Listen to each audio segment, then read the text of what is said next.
Agatha Christie, The Secret of Chimneys, Chapter 22, The Red Signal. Superintendent Battle was standing in the library at Wyvern Abbey. George Lomax, seated before a desk overflowing with papers, was frowning portentously. Superintendent Battle had opened proceedings by making a brief and businesslike report.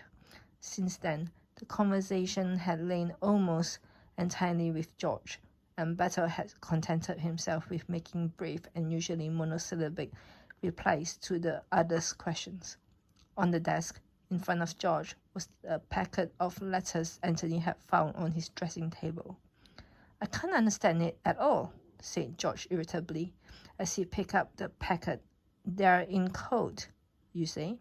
"Just so, Mr. Lomax." "And where does he say he found them?" "On his dressing table." Battle repeated, word for word, Anthony Cade's account of how he had come to regain possession of the letters. "And he brought them at once to you." "That was quite proper." "Quite proper.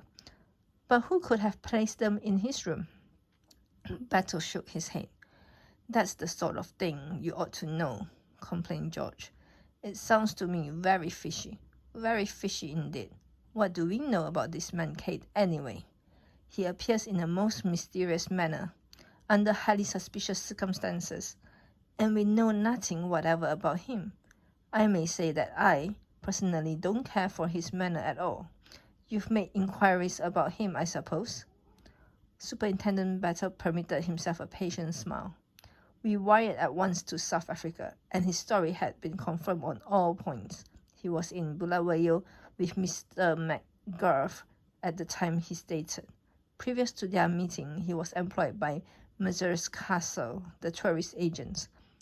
"Just what I should have expected," said George. "He has the kind of cheap assurance that succeeds in a certain type of employment.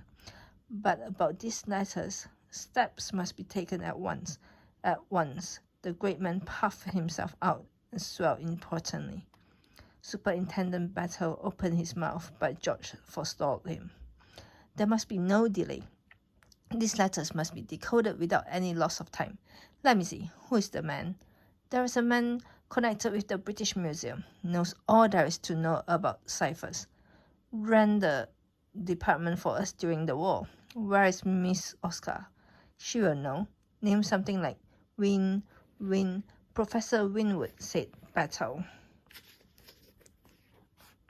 "Exactly. I remembered perfectly now. He must be wired to immediately." "I've done so, Mr. Lomax, an hour ago. He will arrive by the 12:10. "Oh, very good, very good. Thank heaven, something is off my mind. I shall have to be in town today." "You can get along without me, I suppose?" "I think so, sir." "Well, do your best, Battle, do your best. I'm terribly rushed at present." "Just so, sir. By the way, why did not Mr. Eversley come over with you?" "He was still asleep, sir. We've been up all night, as I told you." "Oh, quite so. I'm frequently up nearly the whole night myself, to do the work of 36 hours in 24. That is my constant task. Send Mr. Eversley over at once when you get back, will you, Battle? I'll give him your message, sir." "Thank you, Battle. I realize perfectly that you had to repose a certain amount of confidence in him, but do you think it was strictly necessary to take my cousin, Mrs. Revel, into your confidence also?" "In view of the name signed to those letters, I do, Mr. Lomax." "An amazing piece of effrontery," murmured George. His brow darkened as he looked at the bundle of letters. "I remember the late King of Slovakia, a charming fellow, but weak, deplorably weak. A tool in the hands of an unscrupulous woman. Have you any theory as to how those letters came to be restored to Mr. Cade?" "It's my opinion," said Battle, "that if people can't get a thing one way, they try another." "I don't quite follow you," said George. "This crook, this King Victor, he's well aware by now that the council chamber is watched, so he will let us have the letters, and let us do the decoding, and let us find the hiding place. and then trouble. But Lemon and I between us will attend to that. You've got a plan, eh? I wouldn't go so far as to say I've got a plan, but I've got an idea. It's a very useful thing sometimes, an idea. Thereupon Superintendent Battle took his departure. He had no intention of taking George any further into his confidence. On the way back, he passed Anthony on the road and stopped. "Going to give me a lift back to the house?" asked Anthony. "That's good. Where have you been, Mr. Cade?" "Down to the station to inquire about trains." Battle raised his eyebrows. "Thinking of leaving us again?" he inquired. "Not just at present," laughed Anthony. "By the way, what's upset Isaac Stane? He arrived in the car just as I left, and he looked as though something had given him a nasty jolt." "Mr. Isaac Stane?" "Yes." "I can't say, I'm sure. I fancy it would take a good deal to jolt him." "So do I," agreed Anthony. "He's quite one of the strong, silent yellow men of finance." Suddenly, Battle leaned forward and touched the chauffeur on the shoulder. "Stop, will you, and wait for me here." He jumped out of the car, much to Anthony's surprise, but in a minute or two the latter perceived M. Lemon advancing to meet the English detective and gathered that it was a signal from him which had attracted Battle's attention. There was a rapid colloquy between them, and then the superintendent returned to the car and jumped in again, bidding the chauffeur to drive on. His expression had completely changed. "They found the revolver," he said suddenly and curtly. "What?" Anthony gazed at him in great surprise. "Where?" "In Isaac Stane's suitcase." "Oh, impossible." "Nothing's impossible," said Battle. "I ought to have remembered that." He sat perfectly still, tapping his knee with his hand. "Who found it?" Battle jerked his head over his shoulder. "Lemon. Clever chap. They think no end of him at the Sûreté." "But doesn't this upset all your ideas?" "No," said Superintendent Battle very slowly. "I can't say it does.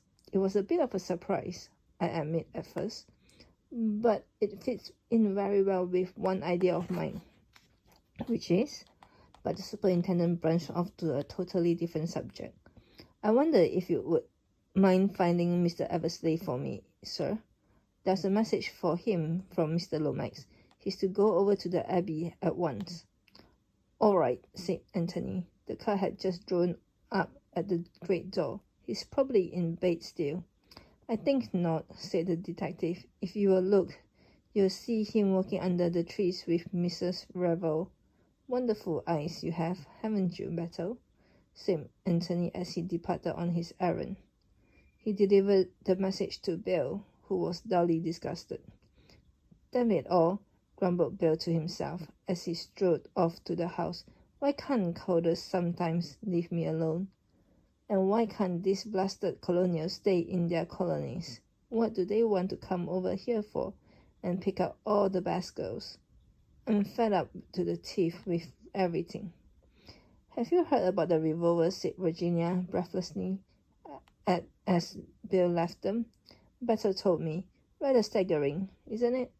Isaac Stane was in a frightful state yesterday to get away, but I thought it was just nerves.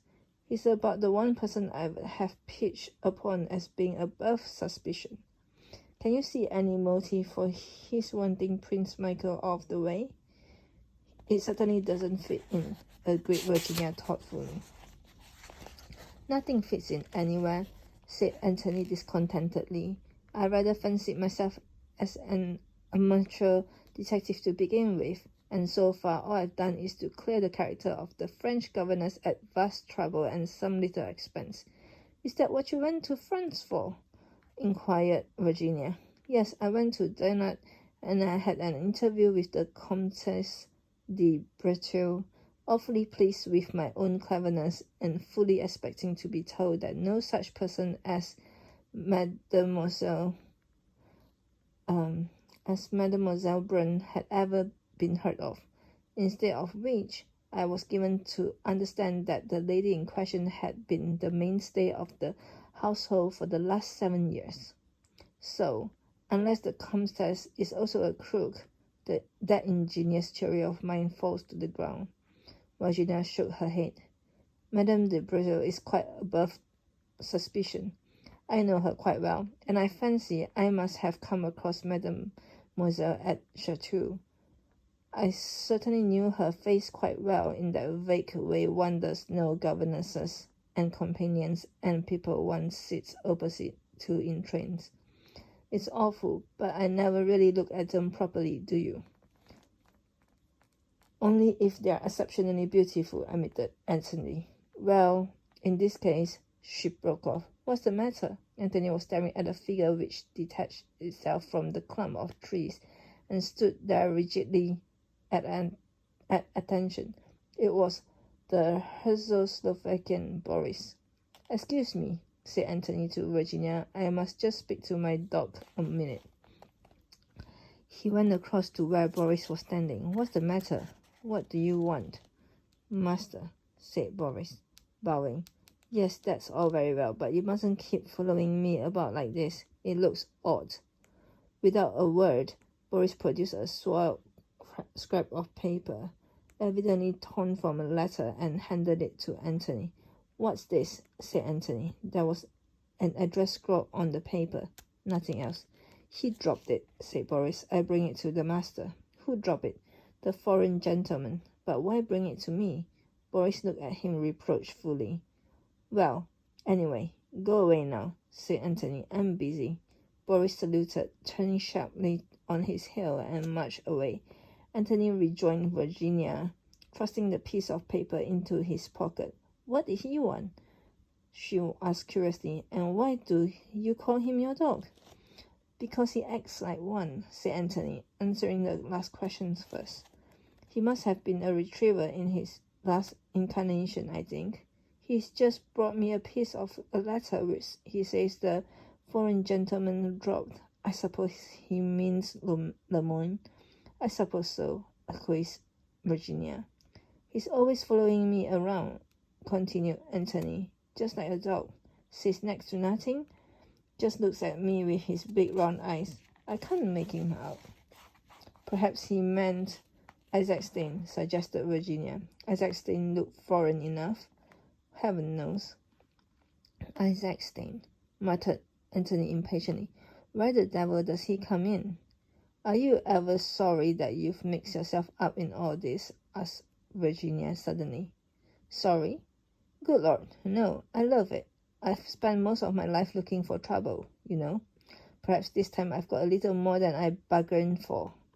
But you are well out of the woods now, said Virginia, a little surprised by the unusual gravity of his tone. Not quite. They strolled on for a minute or two in silence. There are some people, said Anthony, breaking the silence, who don't conform to the signals. An ordinary, well-regulated locomotive slows down or pulls up when it sees the red light hoisted against it. Perhaps I was born colorblind. When I see the red signal, I can't help forging ahead, and in the end, you know, that spells disaster. Bound to, and quite right, really. That sort of thing is bad for traffic generally. He still spoke very seriously. I suppose, said Virginia, that you've taken a good many risks in your life? Pretty nearly everyone there is, except marriage. That's rather cynical. It wasn't meant to be. Marriage, the kind of marriage, I mean, would be the biggest adventure of the lot. I like that, said Virginia, flushing eagerly. There's only one kind of woman I would want to marry. The kind who is worlds removed from my type of life. What would we do about it? Is she to lead my life, or am I to lead hers? If she loved you... Sentimentality, Mrs. Revel. You know it is. Love isn't a drug that you take to blind you to your surroundings. You can make it that, yes, but it's a pity. Love can be a lot more than that. What do you think the king and his beggar maid thought of married life after they had been married a year or two? Didn't she regret her rags and her bare feet and her carefree life? You bet she did. Would it have been any good his renouncing his crown for her sake? Not a bit of good either. he would have made a damn bad beggar, I'm sure. And no woman respects a man when he's doing a thing thoroughly badly. Have you fallen in love with a beggar, mate? Mr. Cade inquired Virginia softly. It's the other way about me, but the principle's the same. And there's no way out? Asked Virginia. There's always a way out, said Anthony gloomily. I've got a theory that one can always get anything one wants if one will pay the price. And do you know what the price is? 9 times out of 10? Compromise. A beastly thing. Compromise. But it steals upon you as you near middle age. It's stealing upon me now. To get the woman I want, I would even take up regular work. Virginia laughed. I was brought up to a trade, you know, continued Anthony. And you abandoned it? Yes. Why? A matter of principle. Oh, you are a very unusual woman, said Anthony suddenly, turning and looking at her. Why? You can refrain from asking questions. You mean that I haven't asked you what your trade was? Just that. Again, they walked on in silence. They were nearing the house now, passing close by scented sweetness of the rose garden. You understand well enough, I dare say, said Anthony, breaking the silence. You know when a man's in love with you. I don't suppose you care a hang for me or for anyone else. But, by God, I'd like to make you care. Do you think you could? Asked Virginia in a low voice. Probably not, but I will have a damn good try. Are you sorry you ever met me? She said suddenly. Lord, no, it's the red signal again. When I first saw you that day in Pond Street, I knew I was up against something that was going to hurt like fun. Your face did that to me, just your face. There's magic in you from head to foot. Some women are like that, but I've never known a woman who has so much of it as you have. You'll marry someone respectable and prosperous, I suppose, and I shall return to my disreputable life. But I'll kiss you once before I go. I swear I will. You can do it now, said Virginia softly. Superintendent Battle is watching us out of the library window. Anthony looked at her. You are rather a devil, Virginia, he said dispassionately, but rather a dear too. Then he waved his hand airily to Superintendent Battle. Caught any criminals this morning, Battle? Not as yet, Mr. Cade. That sounds hopeful. Battle, with an agility surprising in so stolid a man, vaulted out of the library window and joined them on the terrace. I've got Professor Winwood down here, he announced in a whisper. Just this minute arrived. He's decoding the letters now.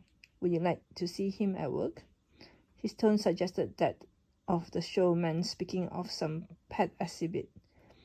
Receiving a reply in the affirmative, he led them up to the window and invited them to peep inside.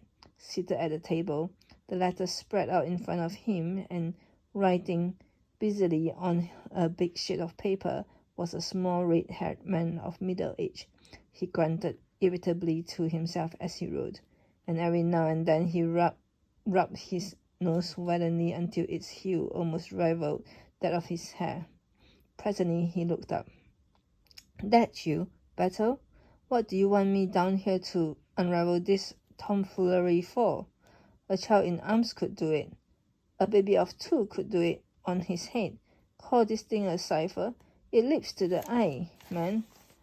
I'm glad of that, Professor, said Battle mildly, but we are not all so clever as you are, you know. It doesn't need cleverness, snapped the Professor. It's routine work. Do you want the whole bundle done? It's a long business, you know. Requires diligent application and close attention and absolutely no intelligence. I've done the one dated Chimneys, which you said was important. I might as well take the rest back to London and hand them over to one of my assistants. I really can't afford the time myself. I've come away now from a real teaser, and I want to get back to it. His eyes glistened a little. Very well, Professor, assented Battle. I'm sorry we are such a small fry. I will explain to Mr. Lomax. It's just this one letter that all the hurry is about. Lord Caterham is expecting you to stay for lunch, I believe. Never have lunch, said the professor. Bad habit, lunch. A banana and water biscuit is all any sane and healthy man should need in the middle of the day. He seized his overcoat, which lay across the back of a chair.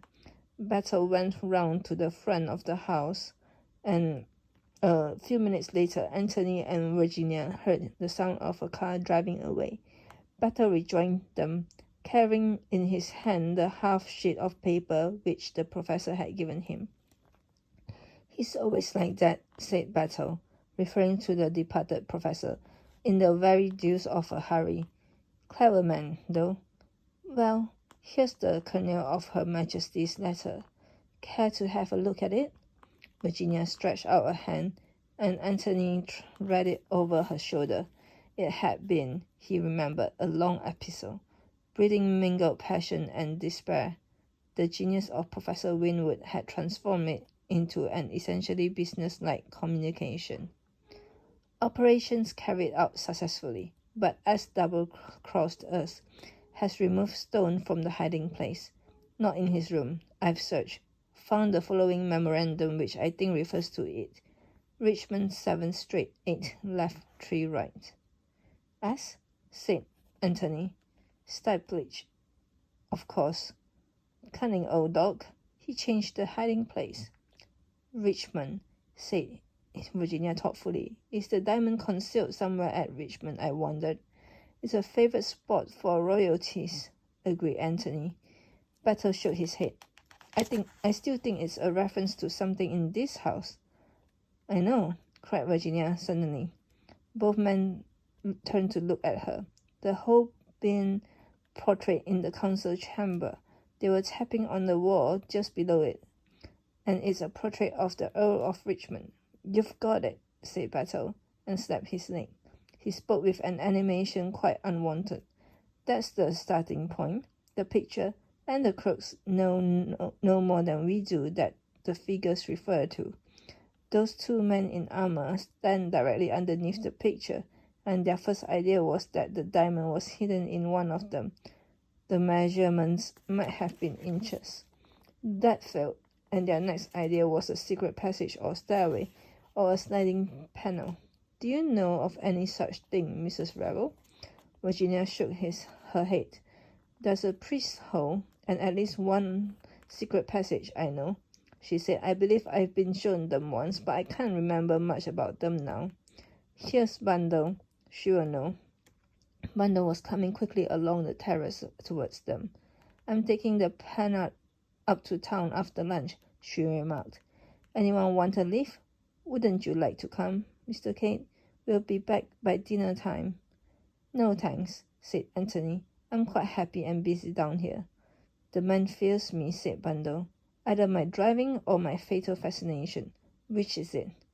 "The latter," said Anthony. "Every time." "Bundle, dear," said Virginia, "is there any secret passage leading out of the council chamber?" "Rather, but it's only a mouldy one. Supposed to lead from Chimneys to Wanren Abbey. So it did in the old days, but it's all blocked up now. We can only get along it for about 100 yards from this end. The one upstairs in the white gallery is ever so much more amusing, and the priest's hole isn't half bad. We are not regarding them from an artistic standpoint." So explained Virginia. "It's business. How do you get into the council chamber one?" "Hinge panel. I'll show it to you after lunch if you like." "Thank you," said the superintendent. "Battle, shall we say at 2:30? Bundle looked at him with lifted eyebrows. "Crook stuff?" she inquired. Treadwell appeared on the terrace. "Luncheon is served, my lady," he announced.